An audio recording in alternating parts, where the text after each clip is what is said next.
Good morning and welcome to Emerson Unitarian Universalist Congregation. I am Ed Cosper and I'm a member of the worship team, and I also sing in our phenomenal choir. Emerson is a non-creedal congregation and all are welcome. As a Unitarian Universalist congregation, we welcome a wide variety of theological and spiritual beliefs. We honor the inherent worth and dignity of each and every person. You are welcome here. A special welcome to those who may be visiting us for the first time or who are returning after an absence. We hope you are nourished in heart and mind by our worship service today.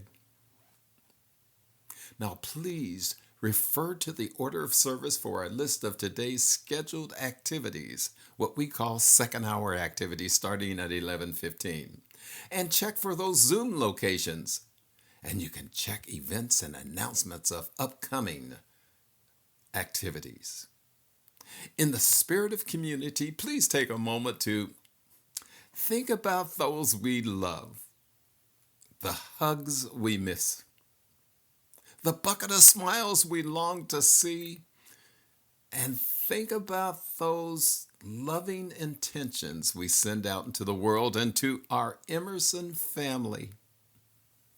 You are welcome. Today's child's lighting words are from George A. Tiger. There is something at the core of humanity that makes us the same. We all long for a connection. This human need may be the one thing with power to bring everlasting peace to this world.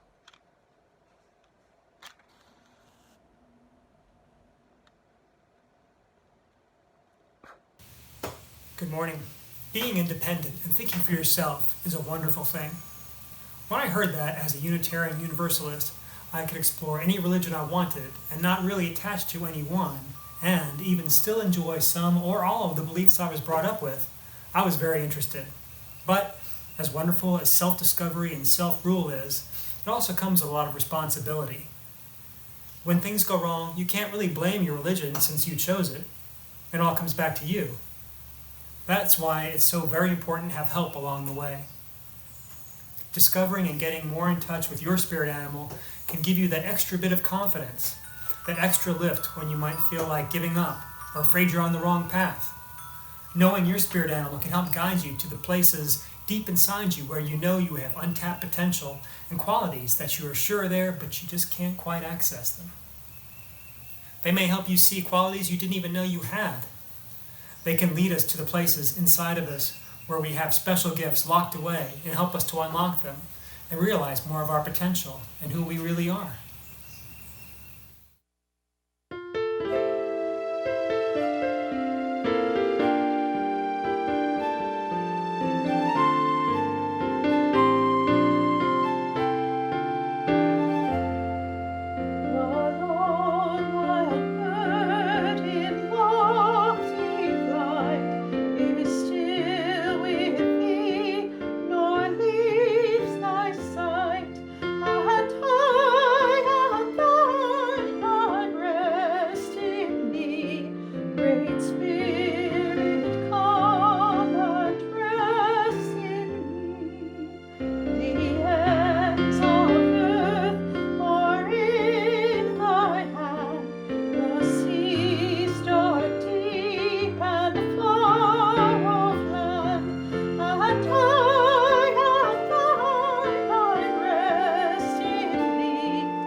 Good morning.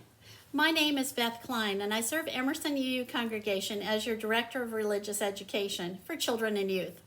I'm also a member of Emerson's Pastoral Care Team. Our Pastoral Care Team members are here as listening ears for these challenging times. You can reach us for either pastoral care help and listening, or to share these joys and sorrows with the congregation by emailing pastoralcare@emersonuu.org.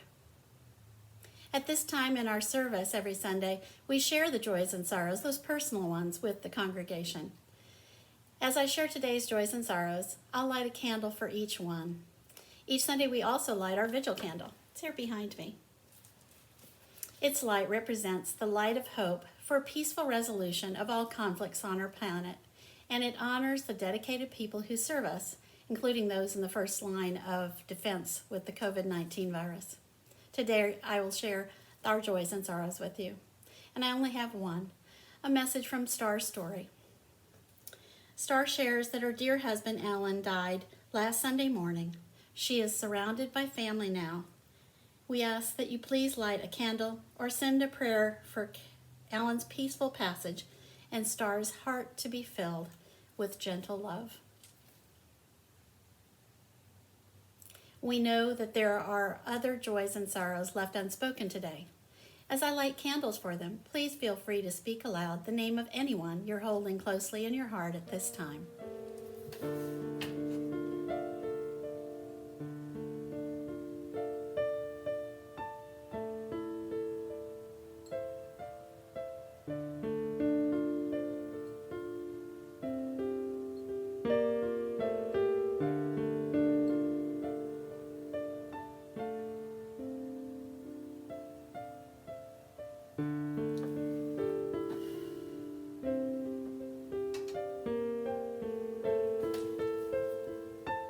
Let us all send our heartfelt intentions to all people, everywhere, by offering the Buddhist prayer of loving kindness.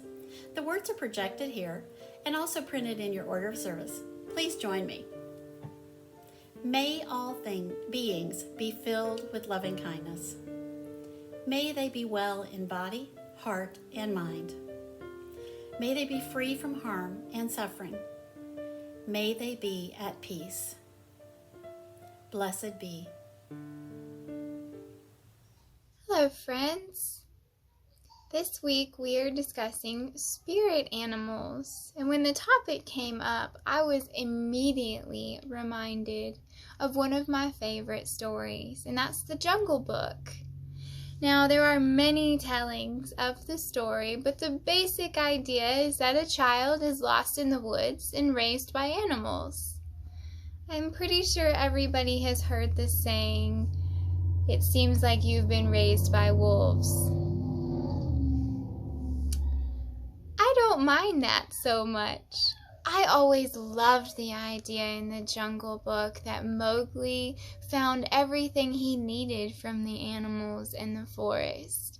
It even made me a little bit sad when he went back to the village and became a regular man that was dangerous to the animals again. I liked the idea that you could learn from different animals. So this week I took the time to observe all the animals around me, and I of course asked my boys if they could be any animal, what would they be? Without hesitation they answered monkeys. They knew they wanted to be monkeys because monkeys get to climb on everything, they get to eat all the fruit, and they're really loud and silly. Those seemed like pretty good reasons for my boys to want to be monkeys.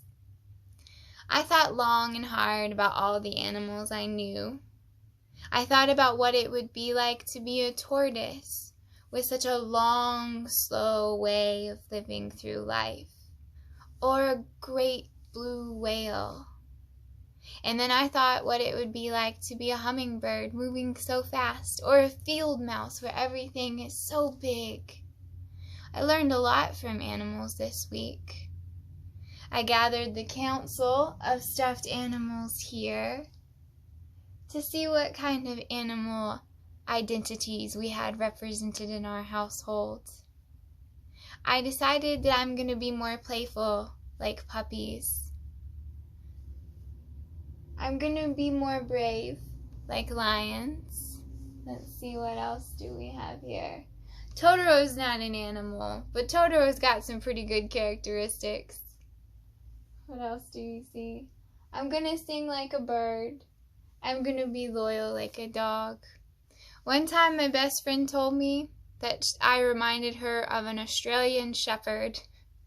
I was very offended at the time. But when I stopped and looked up the characteristics of an Australian Shepherd, I was pleasantly surprised. I am very much like an Australian Shepherd. If you could be a dog, what kind of dog would you be? If you could be an animal, what kind of animal would you be? Okay? And another question. What's your favorite animal, and what can you learn from them? You're my favorite kind of animal, and I can't wait to learn from you. Let's sing our song.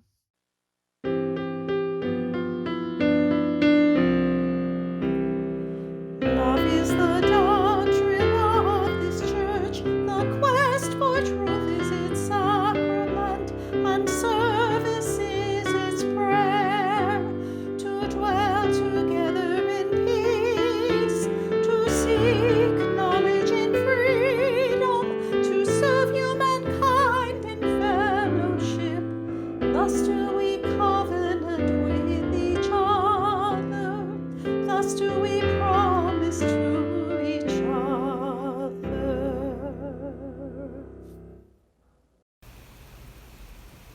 Today we are talking about animals, and in particular spirit animals. To begin, I'm going to talk about this guy, the wolf. So what do you think when you see this wolf? A pretty scary animal maybe. Or maybe you think about the big bad wolf. They have an ominous reputation, which may make it seem surprising that in 1995, a shipment of 14 wolves was delivered to Yellowstone National Park and let loose. This action was questioned by many, including the Sierra Club as well as the Audubon Society. Wolves had been hunted and exterminated from the park years earlier, and their presence had become non-existent. The effects of the reintroduction, since it is now 25 years later, can be easily seen. Without wolves, elk had far fewer predators. They had increased to a dangerous number, and measures had been put in place to kill hundreds of them every year to counterbalance the effects of overgrazing. With the return of the wolves, the elk number shrank, and so did the coyote population. That was a benefit to hares, young deer, and small rodents. The beaver population began to grow since there was more material for them to build dams. These dams made it possible for the rivers to increase in size, and then fish returned since they had places to spawn.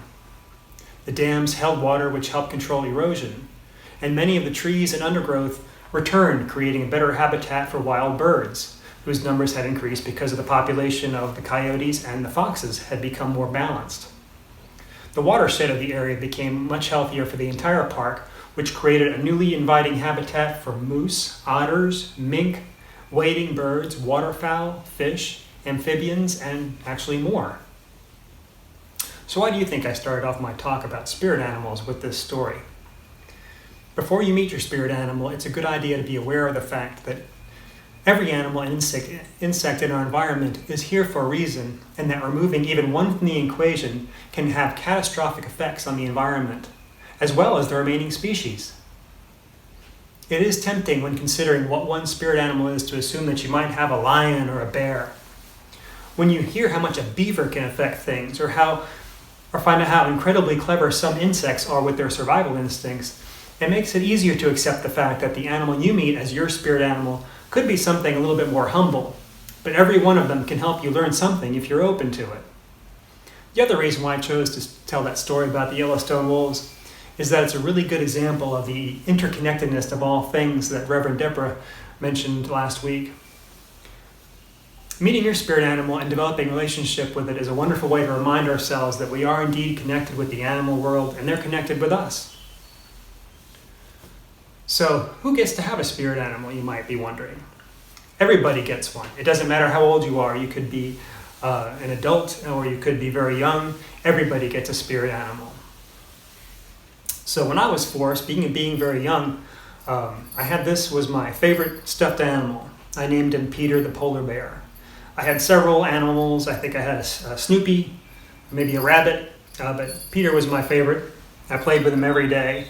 And as I was thinking about how to start my conversation about spirit animals, I wondered, where does that connection first start? And I thought, for me, and maybe for a lot of other people, it might be with that first stuffed animal you get. Because, Nobody has to teach you when you see that teddy bear.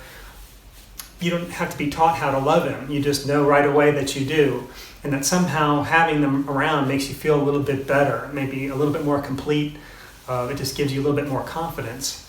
And another thing about those is that your spirit animal could be whatever your first stuffed animal was. That happens sometimes, or sometimes it's even, if you have a favorite animal, like some favorite animal you've had your whole life, you just don't even know why you like them so much. It's just some animal that's had a presence in your life ever since you can remember.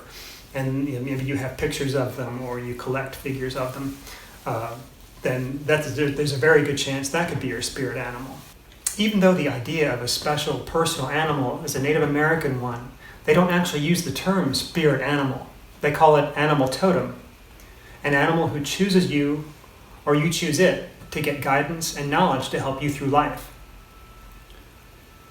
A lot of the time lately in pop culture, you can hear people talking about what their spirit animal is, and sometimes they'll even talk about their favorite performer or actor. Like they might say, like, I don't know, Lizzo's my spirit animal, or Taylor Swift is my spirit animal. Or they might even talk about somebody that they really admire, like a friend or somebody they know who's completed like an Ironman or a 10K or something. You say, oh wow, you're my spirit animal for doing that. And it's quite a compliment, of course, to say that, but the traditional actual definition of what a spirit animal is actually a little bit different than that. The traditional original meaning for the term is what some Native American tribes describe as each person will have 9 different totem animals in their life that will guide them and accompany them. The animals themselves will vary depending on the individual and also on the paths that you are following at any given time. They may present themselves to you in a variety of ways. One is the meditation we're going to do very soon.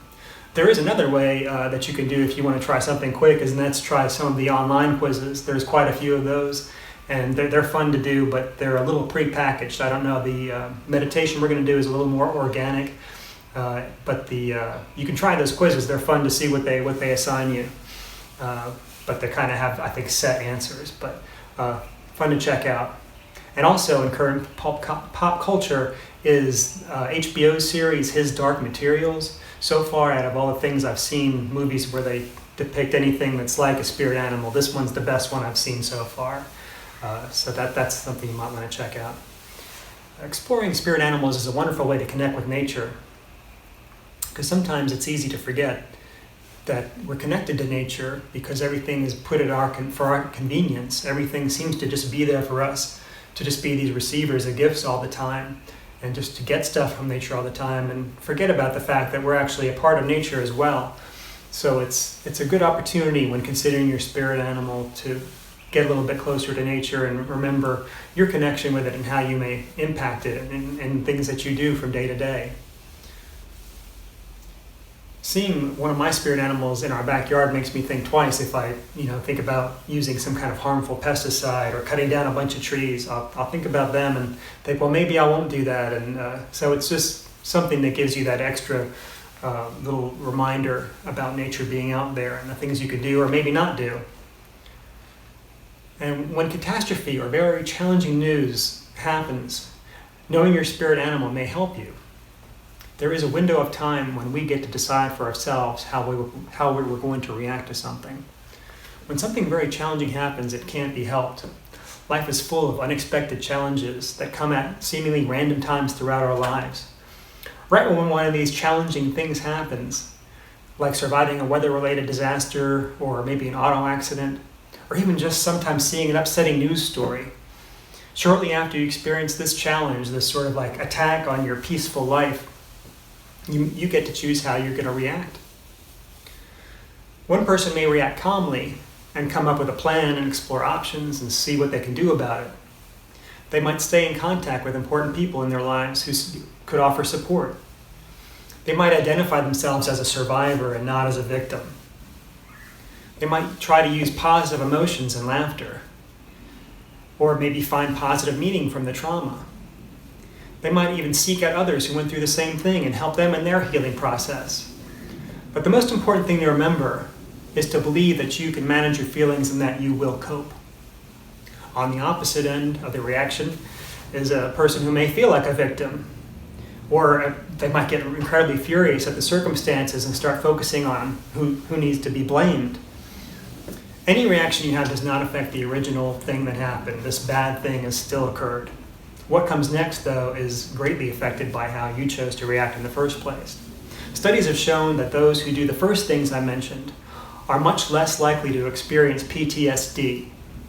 They are also much more likely to heal from the trauma much sooner.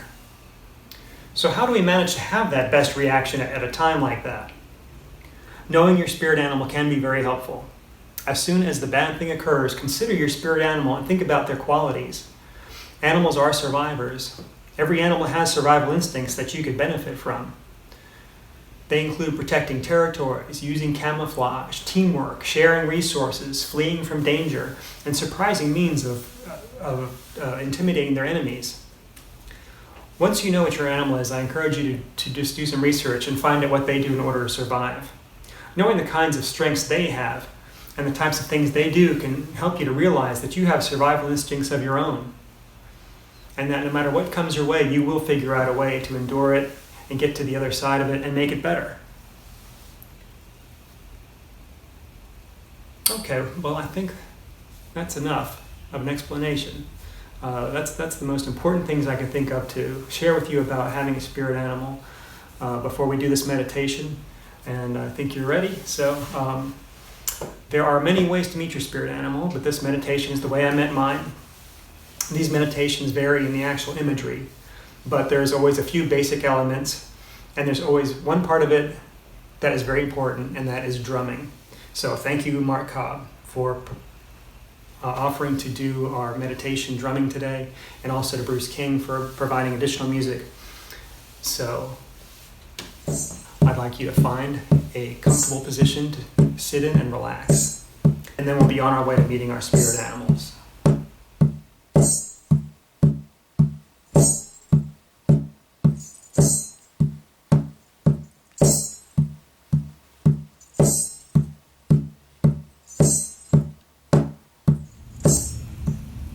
Put your hands on the tops of your knees and let them rest there.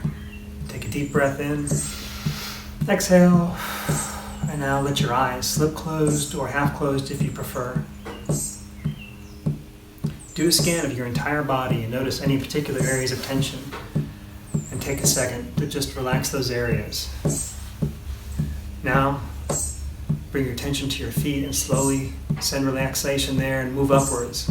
Moving on up to your legs, to your knees, then your hips, on up to your waist and your low back, sending relaxation there, and then on up to your heart. Breathe in, exhale, relax that area around your heart, then up to your shoulders. See if they're relaxed and not pulled up at all. Make sure they're down. Moving up a little further now to your neck and your head, letting go of any tension there. Be sure your face feels calm and serene. Now bring your awareness down to your arms. Relax your upper arms and then down to the forearms and finally out to your hands. Relax your hands and then very slowly turn your hands, palms facing upwards to the sky, and let them rest again on your knees. Leave your hands here for the rest of the meditation. Now, picture a beautiful natural setting with a pond that has a waterfall spilling into it from rocks above it. You admire the pond and the area around it. All is very quiet except for the sound of the waterfall. You look more closely at the waterfall and you notice there's a dark area behind it. You go toward the waterfall and see that the dark area is actually a cave. You go toward the cave and enter it. Inside the cave is a large chamber that's lit with torches. You feel at home here and almost like you were expected. At the back of the chamber you see a tunnel, also lined with torches, and then you go toward it. Following the tunnel, you feel light and happy, like you're on a line for your favorite ride at Universal Studios and you're almost to the front, or you're about to see that movie you've been waiting for or a game that you've been looking forward to for a very long time. The tunnel begins to get lighter now. There is the other end. You see early morning sunlight and you leave the tunnel and walk into a beautiful grassy meadow. There's a stream that winds its way through the greenest grass you've ever seen, and the sun glimmers on its surface and gives you the meadow a surreal look. The sun is rosy and warm. as it's just climbing over the horizon to light the special place you've discovered. This is an open, flat area and looks like a place that you might see some type of wildlife if you're quiet and patient. A lone oak tree stands in the middle of the meadow, and just beyond the meadow is a dense forest with huge trees and shrubs. The forest looks like a wall surrounding this open area you find yourself in, and you walk closer to the oak tree. You see a stone-shaped chair right next to the tree that faces the forest. You sit in it and are surprised by how comfortable it is, and you sit back to listen to the sound of the stream and feel the warm early morning sun. Your attention turns now to some movement beyond the tree line. You don't feel scared, you feel ready. At that moment, you see an animal come from the dense forest. Don't force them, let them come on their own. They may creep out from between the grasses or soar towards you from the highest tree. You watch as this animal goes towards the stream and takes a drink. You stand up and go toward them very slowly. You don't want to scare them. They look towards you and they let you get closer. When you're only a few steps away, you look and your eyes meet with your spirit animal. After a few moments, however, they turn away and start heading toward the tunnel you first came through. They stop near its entrance and look back at you before changing course and heading back toward the deep forest, where your animal goes and slips away from you.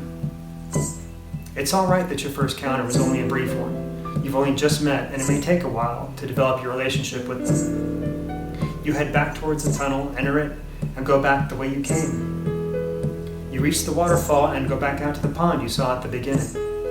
Remembering your spirit animal drinking, you feel compelled now to do the same thing.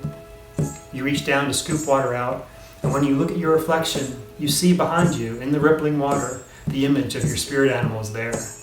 It surprises you for a moment. It makes you happy. You laugh a little bit to yourself and thank your spirit animal for revealing itself to you. If you can see the image of your spirit animal, then you know it's strong inside you. Breathe now deeply one more time in. Exhale as you let the images fade and we begin to return to our surroundings. Slowly lift your upturned hands and turn them palm side down onto the tops of your legs. One more deep breath in and open your eyes. So, did your spirit animal reveal himself to you? Was it the animal you were expecting? Or maybe you were surprised at what came out of the woods to meet you. Now you may be wondering, now that you know what your spirit animal is, what comes next. So the best thing to do next is to kind of get to know your animal. Find out what you can about your animal. Do some research. You may find that you have a lot of qualities that are just like your spirit animal already. It's just like who you are. And then you may also find out that your spirit animal has a lot of qualities that you've always kind of desired. And that's the word where you really learn things from your spirit animal. The next thing you want to do is see if you can get in touch with them. You may have the kind of spirit animal where you have to go to the zoo to meet them. If that's the case, then that is what it is. But many of them are out in nature, and nurturing your relationship to nature will make the chances of you meeting your spirit animal in nature a lot better. There is a chance that you didn't see your animal during the meditation. If this is the case, then it's even more important to nurture your relationship to nature. Most people that I've done this with, if they've done the meditation, didn't see an animal, and then spent a lot of time in nature, like took a week, and every day go outside for a few minutes, listen and notice what you see what you notice, then do the meditation again. They always have an animal come in the second time they do it. So it's a good idea to spend some time outside every day and just notice see what you notice, see what grabs your attention, and then when you go back inside, look it up, research it, see what it was, then oftentimes you'll find that it grabbed your attention for a reason. Just notice the birds, what kind of birds are singing, what kind of trees are around you. You see an interesting plant, whatever grabs your attention, look it up when you go back inside and see what it's all about. That's a very good way to get closer to nature. There's another reason why I felt the story at the beginning about the wolves of Yellowstone could be helpful. Another great lesson that nurturing relationship with a spirit animal can teach us is the idea of predation. Predation, by definition, is the killing of one organism to feed another. So this is about the predator and prey relationship. This is an area which I have struggled my entire life. From having to struggle with impaling worms on my fishing hook when I was a kid, to recently when there was a documentary on about a wolverine that was going up a tree towards a helpless hawk fledgling as the mother hawk was trying to defend the nest. It was just too much, and I couldn't watch it all. But going back to the wolves in Yellowstone, we know for sure that every part of the animal world is there to support every other part. The data they've collected over the last 25 years since the wolves were released shows all the animals' populations rising and falling in a very natural way. None becoming too small like the wolves did when we hunted them, or like the elk did without having any predators, getting very overabundant. It makes me think that wolverine from the nature documentary may have had young of her own to feed. And that hawk, if he had survived, he would have grown up to hunt other animals, and they're all part of that chain. They're all that interconnected web we've talked about. But being in that situation also, they're forced to become smarter and more creative by the challenges they are confronted with by predators. That's a great lesson the animal kingdom can teach us about learning lessons from the challenges we have. Sometimes these challenges seem impossible to endure, yet eventually we always figure something out. Hopefully no one's trying to kill you, but there are challenges that we all face from time to time, and enduring them sometimes seems really tough, but we always figure it out. And there's also a growing idea in humanity right now that we're facing and overcoming the current struggles we're facing with the virus. Even though we're still kind of not quite done with it, that eventually when we do get to the other side of it, we'll be much better off than we were in the first place, having figured out a lot of things that that this forced us to look at, and things will just be better once we finally get to the other side of it. So when the challenges come along, remember your spirit animal, and know that it would do what it had to in order to continue. They wouldn't give up. They would know if they didn't figure out a way to adapt, then they could end up being dinner for a more adaptable animal. It's kind of an extreme example, and we don't have that kind of exact challenge, but we do have challenges of our own. The grasshopper mouse is a really good example of how adaptable these animals can be sometime. There was a time when black scorpions would feed on grasshopper mice. Over time, however, the mice developed this protein that reacts with the venom of the scorpion. It renders it harmless to them, so they don't feel anything anymore. So now they can not only defend themselves, but they've turned the tables, and now black scorpions are one of the main things that these mice eat. So that's a really good example of how the animal kingdom becomes adaptable. Once you know your animal, you may somehow acquire a fetish. A fetish is a physical reminder of that animal and the energy that you're aligned with. And those fetishes can include pictures or figurines like the wolf I showed earlier, or it could also be feathers. Feathers are definitely fetishes. So I was just going to tell you a little story about when the way I met one of my spirit animals, and it includes feathers. So one day I was out in my backyard with our German wire-hair pointer Kindle, and we're about to go inside, so I called her, and right before she started coming, we both saw this hawk coming towards us, flying right through the yard. And when it got really close to us, right between us, it shifted a little, and a feather came spiraling down.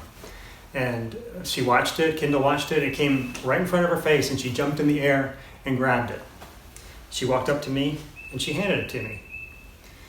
So I got this one, and I knew right away. I mean, it felt like a gift from the hawk, and it felt like, okay, well, this hawk is definitely one of my spirit animals now. But it was also felt kind of like a gift from nature since my dog brought it, and it was really neat. But anyway, the sad thing is that Kindle died not too long after that, and it was very sad. And because also the really sad part was our other dog, Twiggy, followed her about 8 weeks later, and I was in that place of thinking, I can never have another dog again. It hurts too much when they leave, and I don't want to open myself up to that kind of hurt again. So I thought, no more dogs. It's too much, too much heartache. But as we all know, as you may have discovered, pets have this weird way of finding their way into our lives. And now we have Bailey, and having her in the house as soon as she was with us was really fun. It was like a breath of fresh air. It was just like, I forgot how wonderful it was to have a dog in the house. But there was this part of me that resisted loving her all the way. I just didn't want to get too close to her because I felt that resistance. I didn't want to get too close and then have my heart broken again. And while I was having this feeling one day, we'd only had her for a few weeks, in the backyard with her, and called her to come in, and it was just really weird. This hawk flew through the yard again, same pattern, and got really close to us. We saw this feather come spiraling down, and Bailey didn't catch it in midair like Kendall did, but she did pick it up. She walked down the stairs with it in her mouth like she was holding this really precious object. She came up to me and laid it at my feet, and then she sat down and panted. And you can see she was very careful with it. I mean, here's Kendall's, got a little roughed up, but Bailey kept it very neat. And it definitely felt like Kendall's way of telling me it's okay to love Bailey too. And it was like another assurance that, yeah, definitely, hawk is definitely one of my spirit animals. So, yeah, this is a good way to demonstrate how you can acquire a fetish, what it is, and also this is a great example too of one of those other ways you can meet a spirit animal that you wouldn't expect. It just happened. Knowing your spirit animal will give you a feeling of completeness, just like Peter the polar bear did for me when I was 4. But spirit animals are even better. It's kind of like the adult version of a stuffed animal, except for you don't have to worry about leaving them at the dentist office. They're always there with you. Just remember the meditation we did when we looked into the pool of water at the end, and how every time you see your reflection, you will remember that your spirit animal is always with you. And whether they're a fish, a bear, a lion, or a hawk like mine, getting to know yours will help you find out more about who you are and who you can become. And don't be surprised if you see your animal very soon. Once you know them, then a face-to-face meeting may happen really, really soon. So keep an eye out for yours. You may see them the very next time you go outside.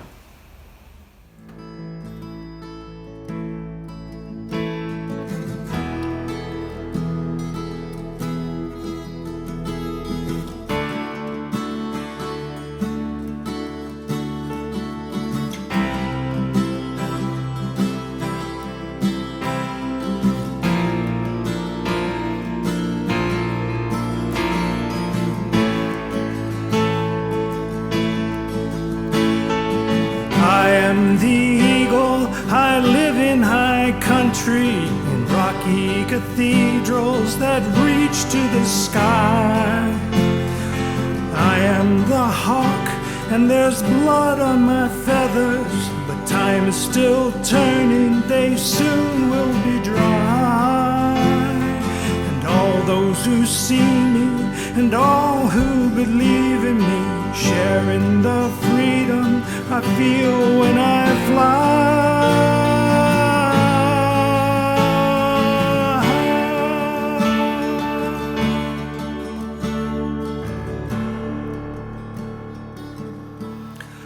Come dance with the west wind and touch on the mountaintops, sail o'er the canyons and up to the stars, and reach for the heavens and hope for the future and all that we can be, not just what we are.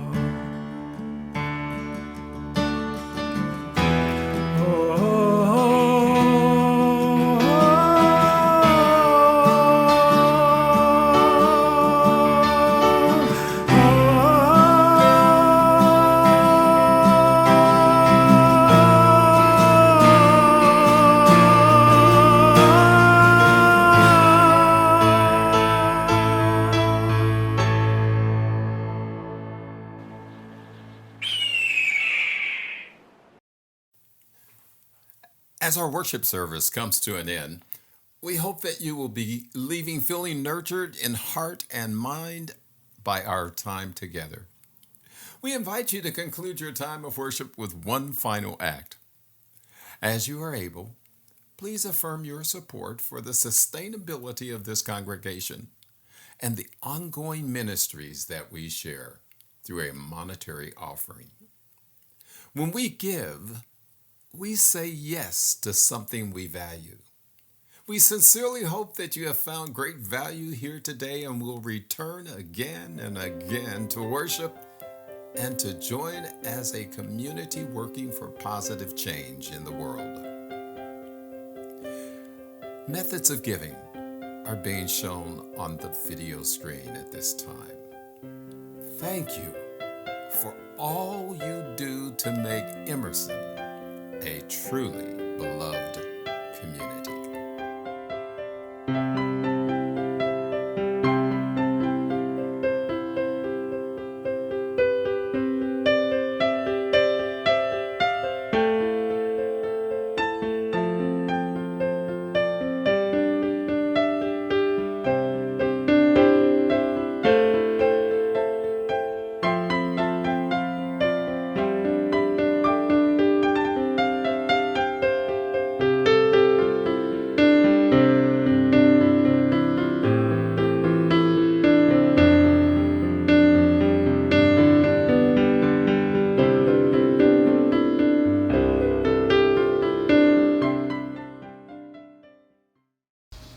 Saint Francis of Assisi was famous for communicating with animals of all sorts, from doves to lambs to wolves. Many people saw him do this. Referring to animals, Jane Goodall said, "I speak for those who cannot speak for themselves." Temple Grandin has said that her autism has aided her in communicating with animals because she thinks in pictures. All of these famous animal rights advocates have found their own way to communicate with the animal world. They remind us that with some effort, we too can connect with our animal friends, and in turn, they can guide us, help us remember who we are and what we may be capable of accomplishing, if we let them.